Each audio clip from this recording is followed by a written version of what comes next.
So, you think you have a sophisticated palate? What do you think would happen if I had people over for a double blind, some of which have been trained in wine tasting? But instead of putting 5 different whiskeys in front of them, I put 2 whiskeys in front of them in multiple glasses. Do you think they'll detect a difference? Well, if you want to hear about it, then stick around.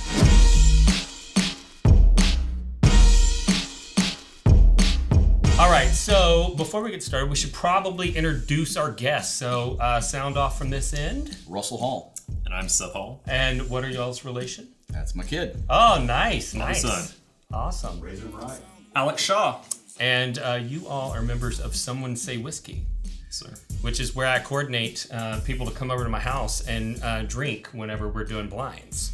So we have a tradition before we get too deep into it. We like to thank our Patreon members because without them, this would not be possible. It's not just a donation though. We have a lot of great member benefits for the people who support us on a monthly basis. We have distillery takeovers. We do live and in-person events. We do online events. We have single barrel selections that are exclusive just to the Patreon members. And you do get the satisfaction knowing that you're supporting the channel. So if you have a heart to support the channel or you're interested in the member benefits, go click that link, check it out, see if it might be right for you. And we really appreciate it because without those guys, we wouldn't be able to be here. So what we're going to be doing today is I have poured you guys whiskey, and I'll go ahead and let you know that kind of the shtick was everything was from the same distillery. And some of the bottles are more expensive and harder to find. But my theory was that it's the hype that's making people want to chase those bottles and drive the prices up on the secondary. And that if you actually compared it in a blind to their regular stuff, that you might actually like the regular stuff better. And there's good reasons for that we can talk about later. But when we did the ranking and everybody knew there were enough minute differences that people could kind of identify that this whiskey is probably the one that came out of that bottle. They know what that bottle's worth. And so it probably influenced their decision to say, oh, I think this one's a little bit better because they know it's a more valuable bottle. And so that's why you guys are on, because you don't know what the actual bottles are. So the idea is to taste these up, to rank them from 1 to 5, because we have 5 pours in front of us. And I would like for you to score them on a 100-point scale. And it's just like grade school, right? So like a D would be in the 60s, a C would be in the 70s. And for the most part, you know, whiskeys that come from major Kentucky distilleries are not going to be below an 80. So just kind of keep that in mind. If somebody gives me a score of 20, it's like, oh, you think this would poison you? Okay, right. So just keep that in mind. So without further ado, let's drink some whiskey.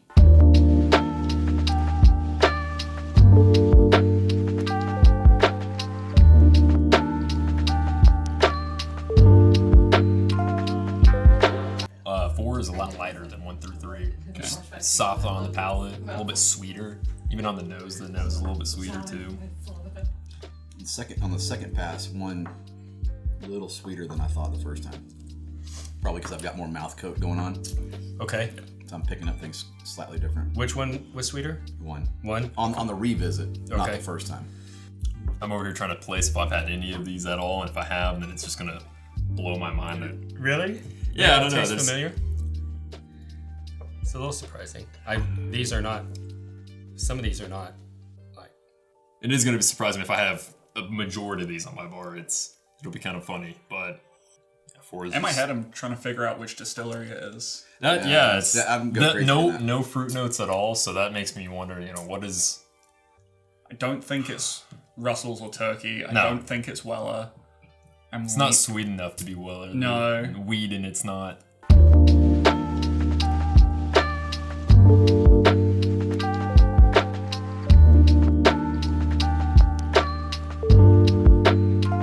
All right, so everybody's got their samples ranked, and can you throw out a number with your rankings too for the scale? Sure. Perfect. Sure. All right, so everybody's ready.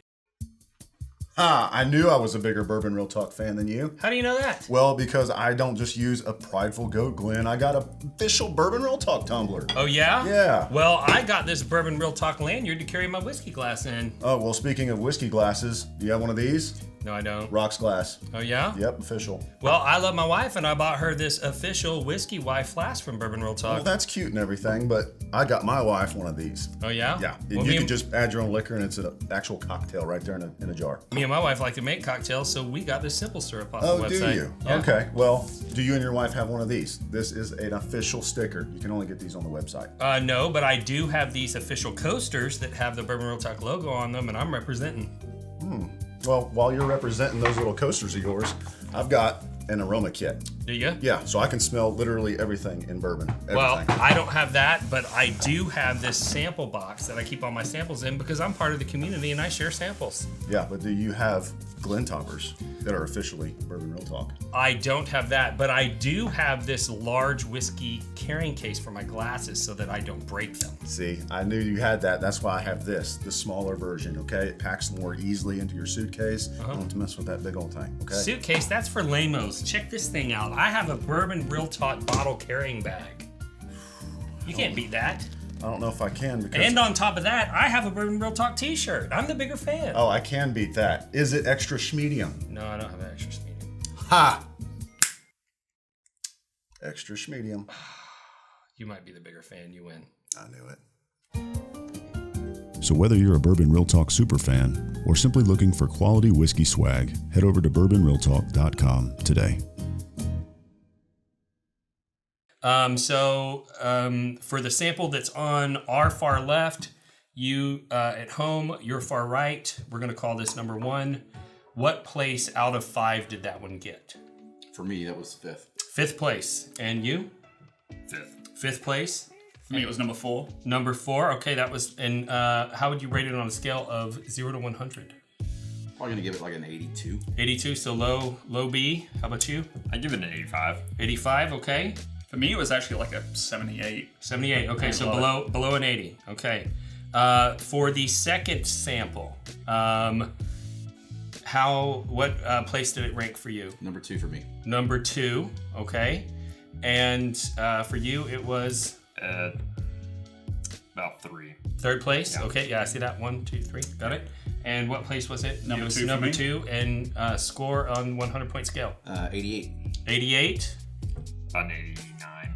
okay, all right. 86. 86, okay, so we jumped from 78 to 86 between 1 and 2 for you. Correct, yeah. Okay, interesting. Okay, number 3, place. 3 is 3 for me. 3, Mine would be 4. 4. For me, it was number 1. Number 1. Okay, and score 90. 90. Okay, About an 86. 86. 90, 91. No, okay, so we're getting up there for you. Big delta between 1 and 3. That was a 78, and this one's a 90. Correct, Okay, yes. perfect. Okay, number 4. That's my number 1. Number 1. Number 1. Number 1. Number 3. Number 3. Okay, score 94. 94. For me, honestly, it's probably going to be like 96, 97. Okay, it's up there. All right. All right. Mid 80s. Mid 80s, 85. Okay, that's fair. And number 5. That was my 2nd. Number 2. Okay. Also second. Second. Number 5, not a fan. Not a fan of number 5. Okay. And your scores 92. About 92. 90. 90. 77, 76. 77, 76. That's pretty low. Didn't like that one, I'm afraid. Big Okay. different palette. Yeah. Well, it's time. It's time for the big reveal. Wanna know. Are you guys ready? How Me much time do embarrassed? we have? Are we good? We're good on time. We're good on time. Okay. Would you like me to get the bottles out? Sure. Okay. How did you have them ranked? I didn't participate, and you're about to see why. Okay, because you saw the, Yeah. you know the pours? Yeah. Okay, makes sense. All right, so bottle number 1, Really? It was turkey? Yeah. Wild Wow. Turkey 101. I don't think it's Russell's or turkey. I No. don't think it's Weller. Bottle number 2, Bottle number 2, Wild Turkey 101 again, but your age stated. here. Okay. Bottle number 3, Wild Turkey 101. That's hilarious. Bottle number 4, Wild Turkey 101 again, but 8-year. And bottle number 5, Wild Turkey So 101. you just proved we're a bunch of idiots. Wow. So That's impressive. So what I proved is that palates can be influenced. Yes.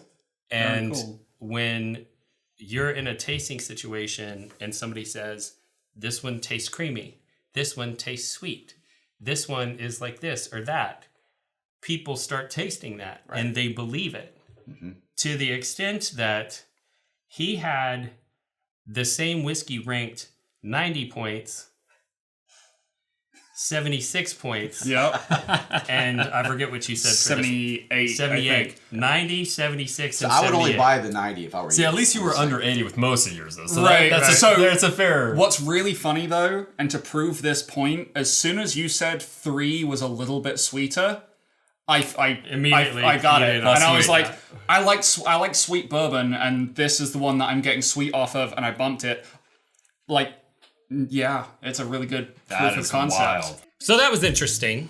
Honestly, I'm a little bit shocked at the outcome of that segment. I was so afraid that somebody is going to go, man, I can't tell the difference between these two.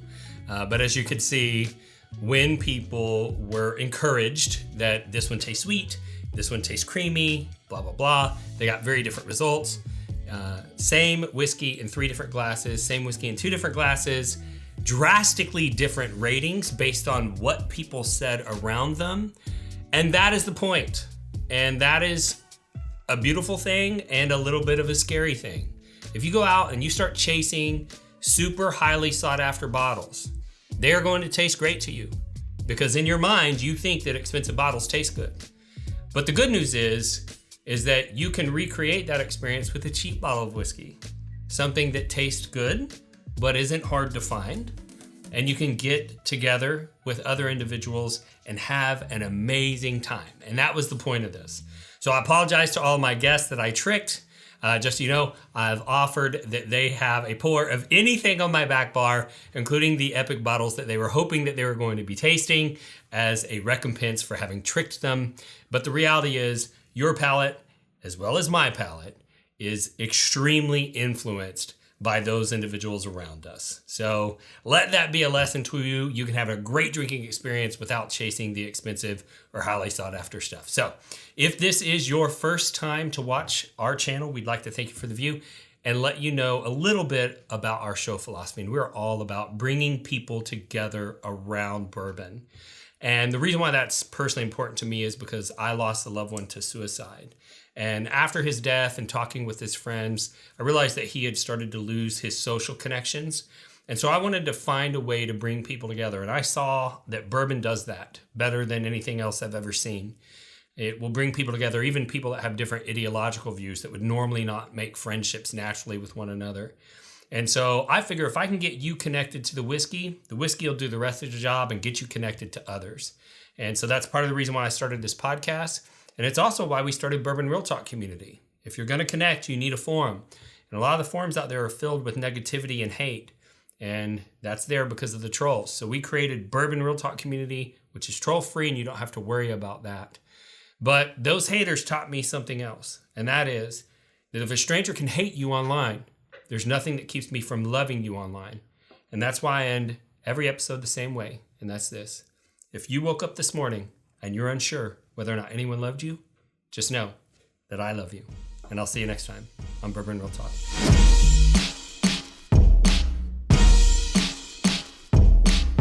A whiskey troll is a person who seeks negative attention and uses contrarian attitudes to derail civil discussion in online forums. They communicate in ways they never would face-to-face because they're keyboard warriors. Their only goal is to make other people feel inferior. Hey guys, I'm new here. I just got my first Blanton's. And trust me, you probably paid way too much. I don't care much about the Blantons, but nice. There's no way that she didn't buy that at secondary. Idiot. Oh, I know how you got that bottle. So, are you sick and tired of the whiskey trolls running your fun online? Well, that's why we started Bourbon Real Talk Community. Congratulations. Let me know what you think when you open it up.